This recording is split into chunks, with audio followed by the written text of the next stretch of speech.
So this is my day 16 of आदि maxing challenge. और as usual सबसे पहले स्टार्ट किया हमने टावर मेथड से 2 उंगलियों की विड्थ के साथ। मैं थोड़ी बहुत काउंटिंग भी कर रहा था। मैंने लगभग कह सकते हो 20 सेकंड होल्ड किया, जितना ज़ोर से हो सके उतना ज़ोर से। इसके किए मैंने पूरे 3 सेट। ये मेरा दूसरा सेट, इसमें मैंने 3 उंगलियों की विड्थ से शुरू किया। इसमें भी 20 सेकंड, जितना हो सके उतना ज़ोर से दबा के रखना है और जितना हो सके उतने ज़ोर से होल्ड करके रखना है, जितना लंबे समय तक रख सको। 20 सेकंड तो बस एक बहाना है, जितना लंबा हो सके उतना लंबे समय तक मैं रख सकता हूँ। इसके मैंने 3 सेट किए। वापस थर्ड सेट फिर से 2 उंगलियों की विड्थ के साथ और ये के साथ होल्डिंग पोजीशन ख़त्म।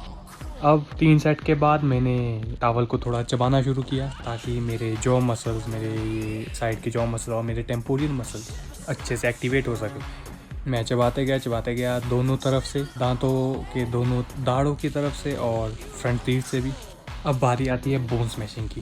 तो इसे मैंने अपनी एक पतली सी एक टोपी में डाल दिया और फिर अपने मुंह में मारना शुरू किया, थोड़ा वार्म अप के लिए, ताकि मुंह में ज़्यादा स्ट्रेस ना हो सके। अभी थोड़ी शुरू में ही अगर मैं ज़ोर से मारने लग जाऊं तो मतलब सहन ही नहीं होता। तो जैसे ही वार्म अप ख़त्म, नेकेड हैमर, अब मैं अपने मुँह पर मारूँगा। मारते ये मैं बता दूँ कि इसे कॉपी मत करना। अगर कोई भी देख रहा है, कॉपी करने की कोशिश मत करना। 30 दिनों के बाद मैं खुद एक रिजल्ट वीडियो डाल दूंगा कि बोन स्मैशिंग सच में काम करती है या फिर ये बस एक मिथ है। जैसे ही मैंने अपने चीक बोन पे हैमरिंग कर दी, अब बारी थी जॉ एरिया की। तो जॉ में मैंने जैसे ही मारते गया, जॉ पे ज़्यादा मुझे फ़र्क महसूस होता नहीं है, लेकिन मैं बस चाहता हूँ मेरी चिन एरिया जो है वो बस ज़्यादा अगर हो सके उसमें थोड़ा डेवलपमेंट, थोड़ी प्रोग्रेस देखने को मिल सके। बाकी 30 दिन के बाद सब कुछ सामने आ जाएगा। इसी के साथ bone smashing done.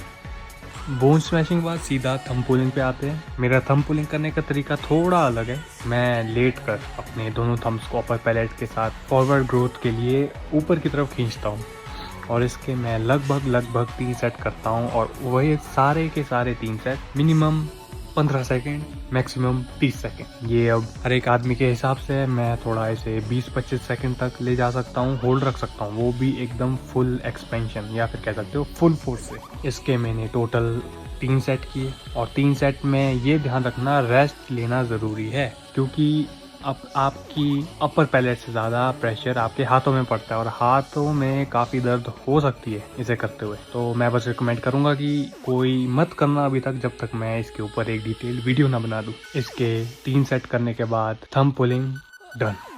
Directly thumb pulling के बाद मैं करने लग जाता हूँ नेक कर्ल्स। और इस बार थोड़ा चेंज है क्योंकि मैं अब 15 दिन हो चुके हैं मुझे, और 15 दिन के बाद अब मैं एक्सपोनेंशियल ग्रोथ के लिए एक स्टेप फर्दर मूव करूंगा। जैसा कि देख ही सकते हैं, इस टाइम के बाद मैं अब एक नेक कर्ल्स का सेट की जगह 2 नेक कर्ल्स के सेट मारूंगा। और जितना देख ही सकते हैं, मैक्सिमम रेप्स, एक सेट मैक्सिमम रेप्स। और जितना हो सके उतना मैं यही बोलूँगा अगर कोई मुझे देख कर रहा है कि मत करो। लेकिन मैं अपना तरीका बता देता हूँ कि मैं कैसे कर रहा हूँ। मेरा ये दूसरा सेट है और दूसरे सेट में मैं, या कह सकते हो दोनों सेट में, मैंने जो मेरी कॉन्ट्रैक्टिंग पोजीशन है उसमें मैं होल्ड रखता हूँ और जितना ज़्यादा स्ट्रेचिंग पोजीशन है उसमें होल्ड रखता हूँ। बीच की पोजीशन में मैं पूरा वो जितना हो सके मसल माइंड कनेक्शन बनाने की कोशिश करता हूँ अपनी नेक मसल्स के साथ। और इसी के साथ मेरे नेक कर्ल्स ख़त्म। अब नेक कर्ल्स के बाद बारी है थोड़ा सा एक्सफोलिएटिंग करने की, या फिर कह सकते हो थोड़ी स्क्रबिंग करने की अपनी मुंह की। तो मैंने एक वॉलनट स्क्रब लिया है, उसे मैं अपने मुंह में अब अच्छे से रब करूँगा, या कह सकते हो स्क्रब करूँगा, अपने मुंह को अच्छे से एक्सफोलिएट करूँगा। वैसे मुझे ज़्यादा ब्लैक हेड नहीं है मुंह में, लेकिन पोर्स ब्लॉक बहुत ज़्यादा होते हैं। जैसे तुम्हें दिख ही रहा होगा, मेरे सिर में बहुत ही बड़ा एक पिंपल आया है और मैं इसे बिल्कुल नहीं चाहता फाड़ना, लेकिन गलती से एक्सफोलिएट करते करते मेरे सिर में ये फट जाता है। तो अब कोई और ऑप्शन नहीं है, तो मुझे इसका ढंग से ही अपने सिर में एक्सफोलिएट करना होगा। और एक्सफोलिएट करते करते मुझे इस पिंपल में भी दर्द हो रही थी। जितना हो सके मैं कहूँगा 4 से 5 मिनट की ही टाइमिंग होनी चाहिए तुम्हारी, या फिर 5 मिनट ज़्यादा मैक्सिमम टाइम लगना चाहिए तुम्हें ये एक्सफोलिएट करने के लिए, अगर तुम कर भी रहे हो। वैसे मैं रिकमेंड करूँगा पहले मुझे अपने ऊपर ट्राई करने दो, फिर तुम्हें बता दूँगा सब कुछ। पानी के साथ, हल्के पानी के साथ थोड़ा धोते रहा, मसाज करते रहा अपने मुंह की।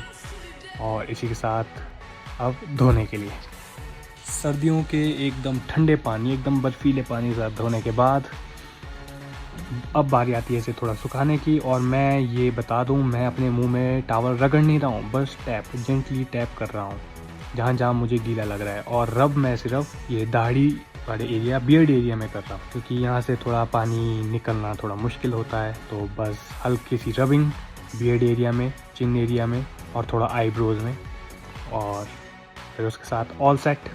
हाँ, लुब्रिकेशन से पहले मैं ये बता दूँ, मैं यूज़ करूँगा डर्मा रोलर जो मैंने ऑनलाइन ख़रीदा है। इसकी लेंथ है 1 मिलीमीटर। हो सके तुम अपने हिसाब से ले लेना। तुम्हें अगर मुंह में यूज़ करना है, चाहे छोटा बड़ा 0.25 से शुरू होते हैं डर्मा रोलर के साइजेस, ये तुम अपने ऊपर अपने हिसाब से ले सकते हो। मैं तुम्हें रिकमेंड नहीं करूँगा कोई भी ये डर्मा रोलर यूज़ करने तक का भी, जब तक मैं खुद इसमें कोई इम्प्रूवमेंट ना देखूँ। वैसे मैं बता दूँ, मैं पिछले 1 साल से डर्मा रोलर यूज़ कर रहा हूँ और मैं इसके ऊपर एक डिटेल वीडियो बनाऊंगा। तब तक के लिए तुम बिल्कुल कॉपी मत करना, बस एंजॉय करो और देखते रहो मेरी ग्लो अप ट्रांजिशन या आदि मैक्सिंग चैलेंज के रिजल्ट्स।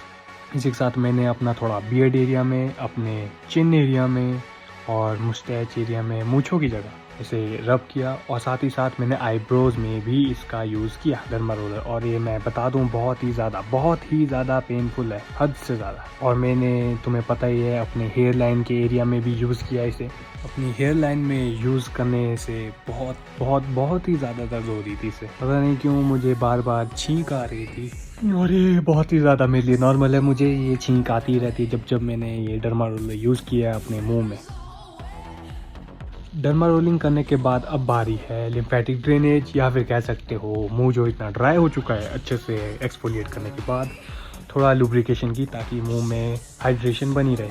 तो मैं यूज़ कर रहा हूँ कोकोनट ऑयल। मैं अभी कोई भी लोशन यूज़ नहीं कर रहा हूँ। मैं कोकोनट ऑयल से थोड़ा रिजल्ट देखना चाहता हूँ, ताकि मेरी बियर्ड ग्रोथ, आईब्रोज की ग्रोथ और मूंछों की ग्रोथ अच्छे से हो सके। तो मैं अच्छे से एकदम रब करूँगा अपने मुंह के उन एरिया पे जहाँ पे मैंने डर्मा रोलर सबसे ज़्यादा यूज़ किया, जैसे आईब्रोज हो गए, मुस्टैचो एरिया हो गया, चिन एरिया हो गया और ये बियर्ड का एरिया, बस। और थोड़ा बहुत अपने हेयर लाइन पे भी मैं यूज़ करूँगा और अच्छे से मसाज करूँगा अपने मुंह की, ताकि लिम्फेटिक ड्रेनेज भी हो सके। जॉ एरिया से मैं अच्छे से खींचूंगा, नेक के एरिया तक जाऊँगा, अच्छे से मसाज करूँगा अपनी मुंह की, ताकि बिल्कुल भी जो बोन स्मैशिंग की पफिनेस है ज़्यादा ना बने, क्योंकि मैंने अभी ही ठंडे पानी से अपना मुँह धोया। और ये तो हल्की फुल्की मसाज करने के बाद, अच्छे से ऑयल को अप्लाई करने के बाद, आई एम ऑल सेट।